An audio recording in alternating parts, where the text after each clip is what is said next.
Hello bachcho, let's see this question. A ball is dropped vertically from a height d above the ground.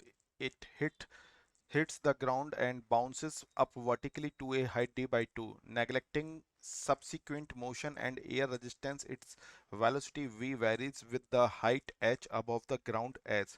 तो यहाँ पे हमें simple सा concept देखना है. इनिशियली जो वेलोसिटी है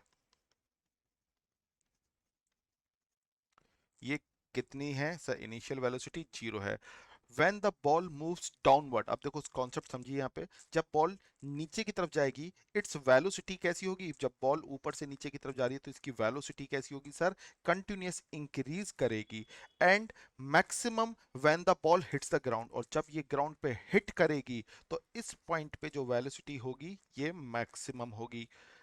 as the ball moves upward its velocity again decreases, और यहां से इसने बाउंस बैक करके जब मूव किया तो अब इसकी वेलोसिटी अगेन कैसी होती जाएगी? अब इस पॉइंट पर वेलोसिटी डिक्रीज होना स्टार्ट कर देगी and becomes zero at the height of कितना सर? जो इसने मैक्सिमम पहले हाइट ली थी डी, अब उसका जस्ट हाफ पे ये क्या हो जाएगी?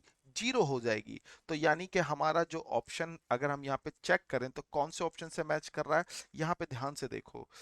यहाँ पे इनिशियली पहले जो हाइट थी, देखो पहले हाइट कैसी थी? नेगेटिव चल रही थी, क्योंकि बॉल क्या कर रही थी? ऊपर से नीचे आ रही थी. तो इसलिए हाइट कैसी ली गई? नेगेटिव ली गई. तो इसलिए देखो यहां से लेके ये इंक्रीज यहां तक हुई. और बाउंस बैक जब करती है तो फिर उसने कितना लिया?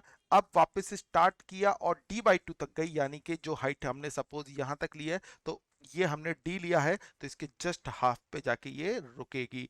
जो कि सिर्फ ऑप्शन ए में मैच हो रहा है, बाकी किसी ऑप्शंस में ये मैच नहीं हो पा रही है बात. इसलिए final answer is option A. Best of luck.